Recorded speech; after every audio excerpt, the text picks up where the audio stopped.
When they see that happen, it just doesn't feel right, does it? Plus, you're giving up yardage.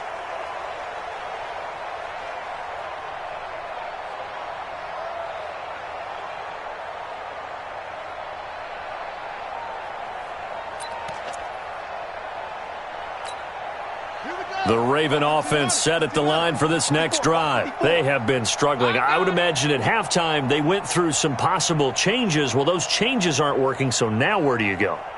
I think that now it's much more in their head. Nowhere to escape, and he goes down. Clay Matthews brings the heat and gets the sack. Brandon, I think you understand the type of afternoon this offensive line is having. It is a long one for them. Long for you to spend it with me. Long for them trying to block those guys. They've given up a whole lot of sacks, and the speed and quickness of that defensive line is eating them alive. After the sack, it's 2nd and 19, and the road gets a bit tougher from here. To throw is Jackson. Eluding the pressure right. This one complete to Ingram. And he takes this one down almost all the way to the 30. 36 yards on the play. Now, look, you're not going to be able to get this all back at once, but that certainly helps. So you're saying 3 yards in the cloud of dust, not the strategy? I go aerial attack. Yeah, I think that's what has to happen. And if you're going to run it, you need to break off big chunks. We just saw a big play right there. They need plenty of those.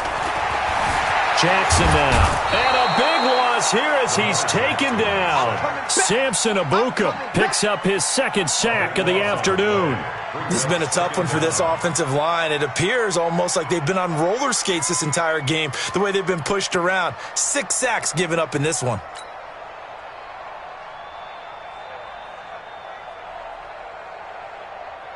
Now this one from about 2 counties over. After the sack, they come up on a 2nd and very long.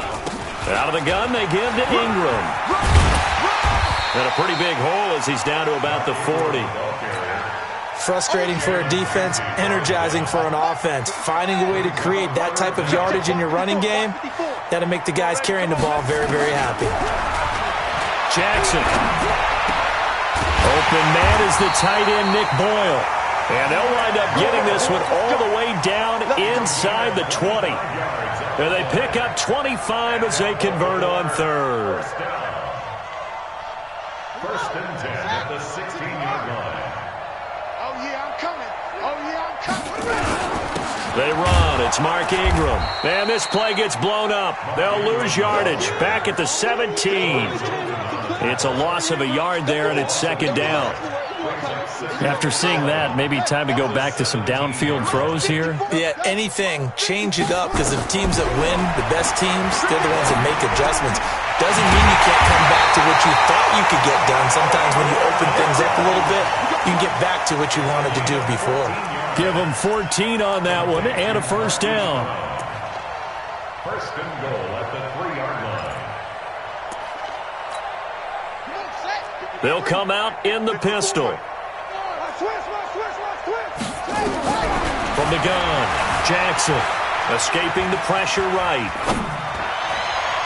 Looking end zone, but it's incomplete. Trying to get it to Willie Snead there. But it'll be 2nd and goal. They'll go again from the 3 here on 2nd and goal. Now Jackson. Got a man, it's caught for a Ravens touchdown. Hollywood Marquise Brown there to make the grab. And the Ravens cut into that lead. Tucker able to connect on the extra point. And the lead now down to 20. Tucker now to kick it away following the touchdown.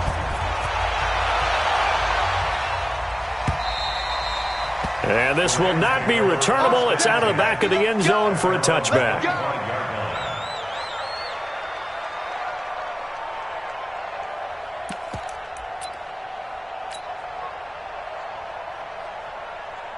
Set to begin their next drive, the Rams offense at the line. And now you've got the clock winding down here in the 3rd quarter. You're 3 scores to the good. What's your approach on this drive? Too early to fully commit to playing the clock game. Yet at the same time, you're also not going pell-mell like you would in 2-minute offense. This is what NFL offenses call 4-minute football. take the clock out of the game a little bit, wind it down, but at the same time, keep advancing the ball down the field. So the big play gets him across midfield now for 1st and 10. Meanwhile, Goff to Gurley as he drops it off for his running back. Call it a 1-yard gain on the play, and it'll be 2nd down. Boy, the evolution of the game and how these guys on plays like that can get out of the pocket, keep plays alive, it just makes things so much harder for defenses. It really does, and we're talking about an era in the game where the quarterbacks are the most athletically gifted that we've seen in a bunch. I mean, when you talk about collectively, it's unbelievable. So their ability to move is practiced now. It's not necessarily, oh, he just took off and you guys figure it out. When he takes off, everyone knows where to go now. They know how to run routes, change things, make themselves presentable for the quarterback. It's a lot of time that they put in on it. It's not just your static 1, 2, 3. This is where the ball goes anymore. So 3 plays already 1st and goal, and they are wasting little time. Switch gears. Check. Check hot route. Hot. Whirling. Get wide. On 1st and goal, Gurley. And this is going to result in losing yardage. They're driven back to the 8-yard line. That's going to go as a loss of 6, and it'll set them back for 2nd down. On 2nd and goal, Goff. Yeah, he's got it. The catch good for 6 yards, but now it's 3rd and goal. And that's how you throw for a whole heap of yards in a game. You get efforts like that from your receivers. How about him laying out for that catch? Yeah, excellent. Makes the quarterback look a whole lot better.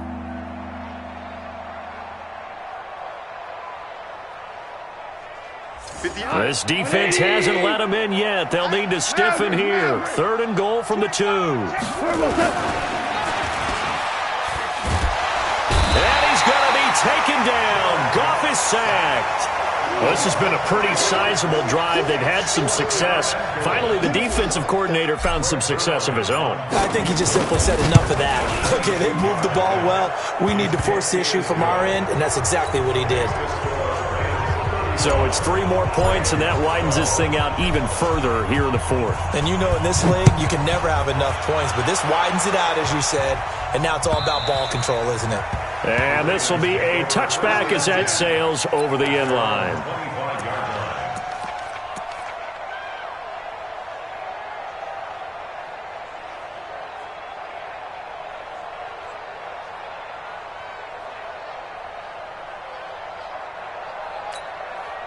The Baltimore offense at the line, set to get going. And they're hoping to redo their efforts in the last drive when they got into the end zone. And just think of what it's like now on the sideline, because when you score a touchdown, you have to go over and look at the tablet and see what you did on the last drive.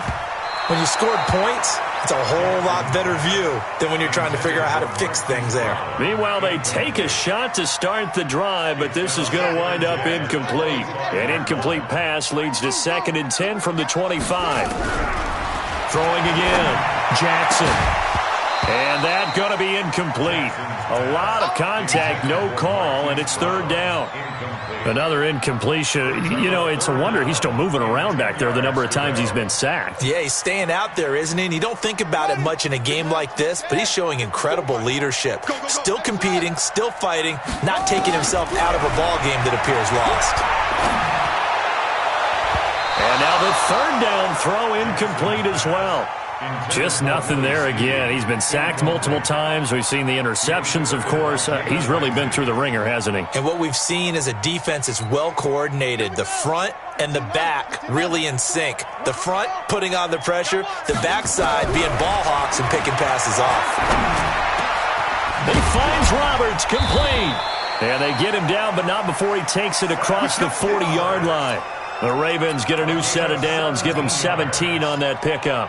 Felt compelled to go for it there on 4th down, trailing in the 4th quarter. They got it done. And there's always a lot of pressure on a 4th down call. Doesn't matter the distance. You stop to get it done, as you noted, and they did. And his pass is intercepted for the 4th time today. It's Clay Matthews with a pick. And now off to the races down the right side. And he will score.